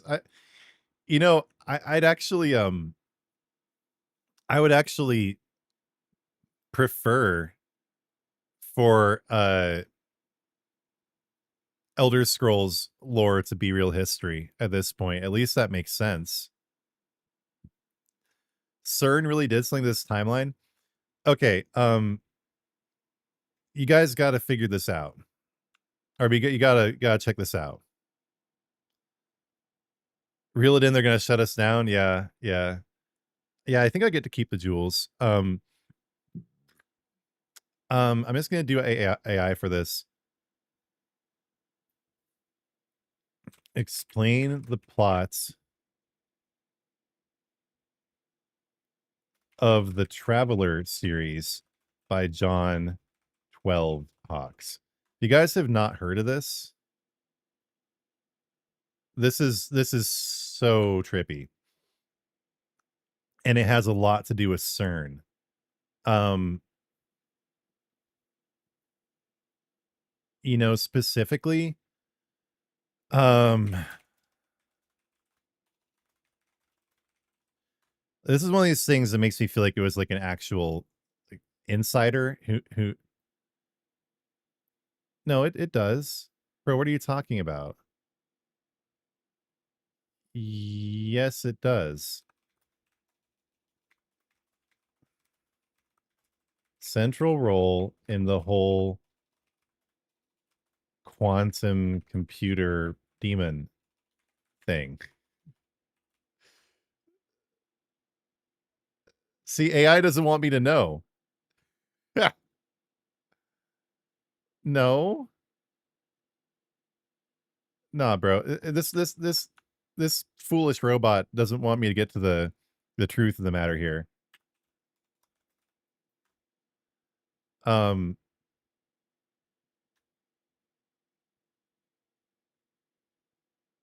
yeah, it's not Spark. I'm talking about The Traveler. The Dark River was not written in 1984. The Golden City. This is a trilogy. This is a trilogy. Only Grok answers these questions. Ah, dude, maybe let me try Grok actually. Let me try Grok. Maybe Grok will actually answer this for me. Wrong button. No, no, no. Be quiet. Okay. Explain the role that CERN plays in the Traveler series by John 12 Hawks. Come on, Grok. Come on, Grok. You can do it.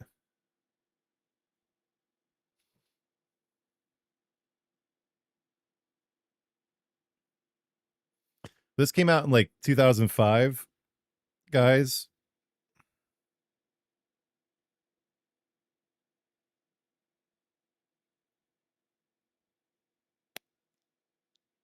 Wait a minute.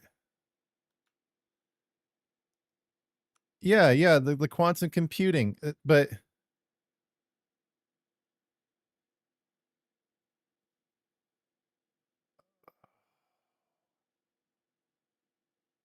wait a minute. But no, no, no, no, no. There is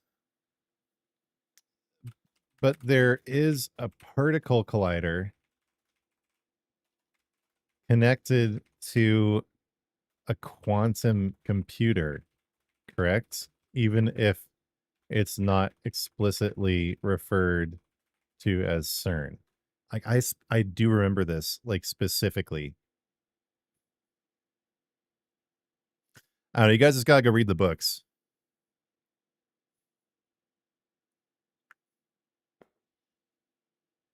and tell me if I'm right or not.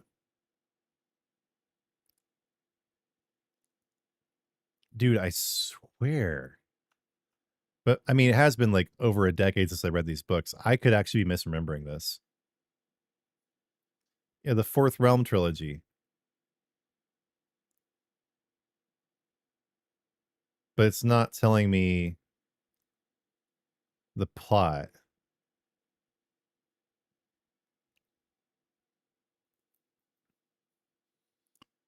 Traveler. Yeah, this is an amazing book either way. You guys should definitely check this out. And you can tell me if CERN is actually in it. Not. Because I could just be misremembering. I could be.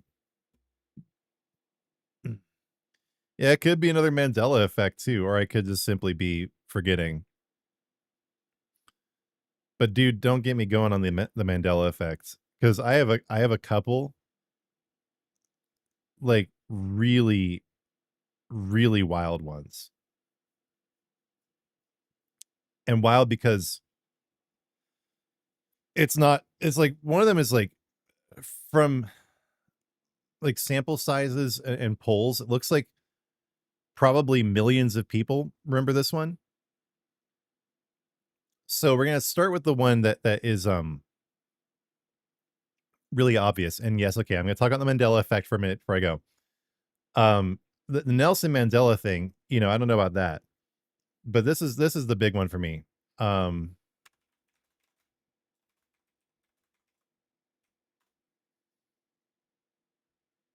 this, this,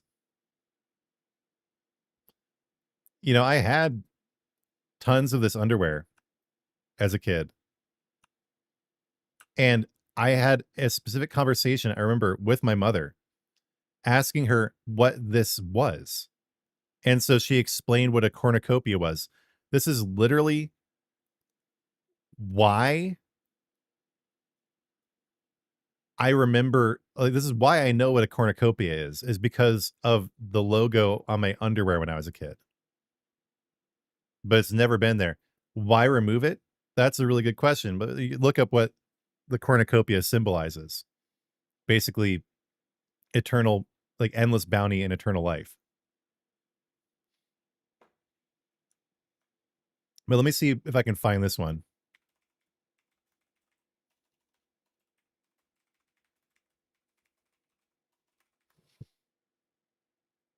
Um,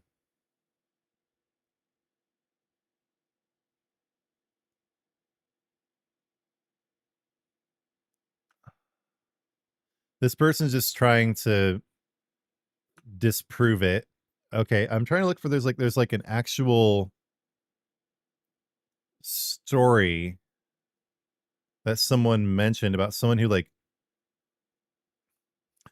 was a big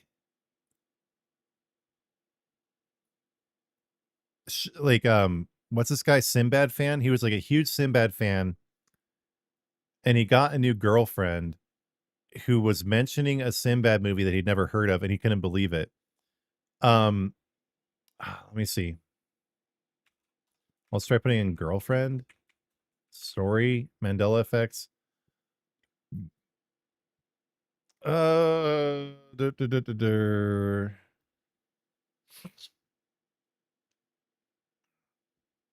Mm, to those who remember Sinbad's Shazam.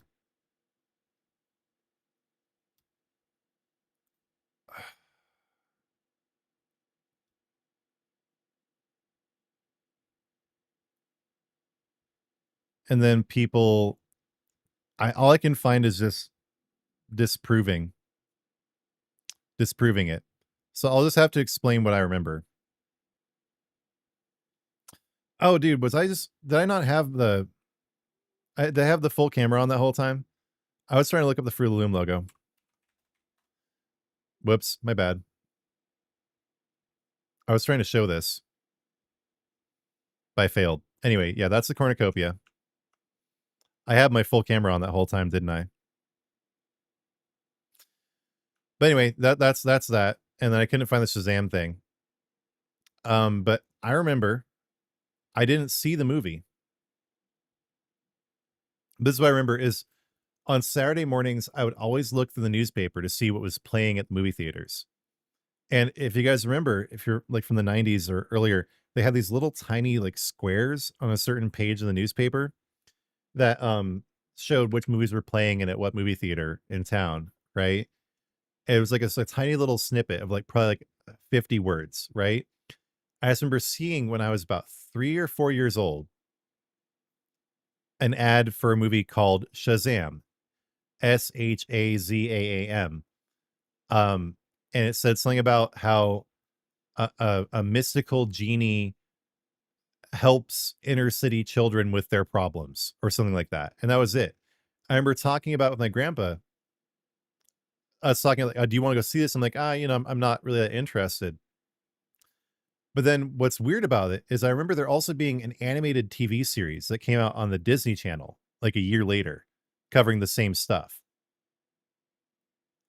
Like it was like a spin-off of that movie, which means it must have been pretty popular and successful.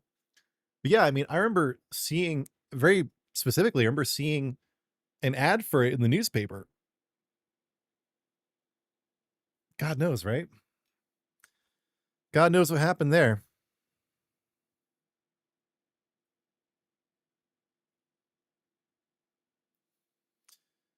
Yeah, and I've also had like personal Mandela effect things. Like I remember waking up one morning and a table, like a coffee table in the house being a different color, really freaked me out when I was like 11 years old. I've had various like paranormal stuff happen. Um like precognitive dreams, and when I was younger it was very difficult to understand this and contextualize it, but coming to find Jesus and being a Christian has helped explain everything. Makes me much more at peace with all this. But speaking of which, we're gonna finish up now. It's been a nice long stream, and I appreciate y'all being here with me. But we're gonna finish up. I just really wanted to just kind of get around the proverbial fire and just discuss with everybody um what's going on with the game. And I've appreciated all the agreement and disagreement, except in one case where a dude was literally thinking this is a call-in show and demanding my attention, and that was just unfortunate that had to happen the way it did. But for those who disagreed, I really appreciate you putting forward your opinions there and being open to discussion and sticking with me for the stream, and for everyone who's donated and giving me these jewel things that now I finally understand what they are, and I can be grateful because it actually is real money. I just don't know how it works. But I do appreciate that. So yeah, thank you all for being here. I'm glad I had this opportunity to just kind of sit down with you all and discuss everything. But now we're going to finish up just with a quick prayer. Lord Christ, thank you for the opportunity to have this stream today and have everybody here with me. And Lord, please do bless the Elder Scrolls Online and its community. If it is in your will, Lord, we do ask that you extend your miraculous power to breathe new life in the game and keep it with us for years to come. But do just inspire the community with your spirit of discernment, help them understand what's happening, help them make good decisions. And if it is in your will for Elder Scrolls Online to perish, do help them not be blindsided and help them diversify and find a wider world of gaming at their fingertips if they so choose to experience it. And Lord, thank you for my channel. I give you all glory for this stream, and for my channel, I give all glory to you, Lord Christ. Thank you for all your blessings and your providence.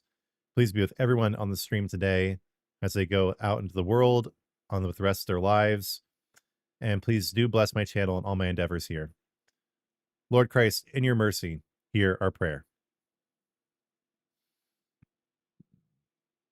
Mm.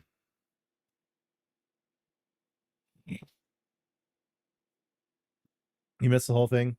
Don't worry. The recap will be up shortly, and I'm gonna have a condensed uh run through of the most important parts of the stream out tomorrow too. But as soon as I'm done here, the recap will be up, and we got lots of ways to re-experience it. Yeah, Derek, I'm gonna read this comment. You're talking about the Genie movie with Sinbad, or Sinbad confirmed he was so embarrassed he starred in it, so he denied it ever existing. I remember hearing something about Sinbad saying he cast a black magic ritual to to erase it from existence. So that's why I remember hearing about that. Yeah, God bless you all for being here. I am gonna get out of here, but yeah, do check out the recap if you missed any parts of the stream. That should be up like immediately after I stop streaming here. And Also, I will have a condensed version of like the most salient points from the stream out tomorrow. So yeah, thank you for sticking with me through all this. Do enjoy your time out there in ESO, and do start uh, expanding your horizons too. For anyone who is interested in playing Warframe, I do have a guide just now out, um, a new player guide to help you guys get into it. So I'm going ahead and linking that here, so you guys can go experience Warframe if you so choose to do so, because that's what I'm really enjoying these days. And I would highly recommend it to anybody, mainly because of um, how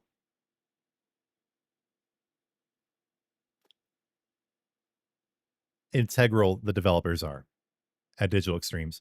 This is a game that will continue existing for years and years and years because they're actually developing it correctly. All right. God bless you all. Thank you for being here. And I'll see you all soon. Check out the recap if you missed anything. And there will be a video condensing the most important part of the stream out tomorrow.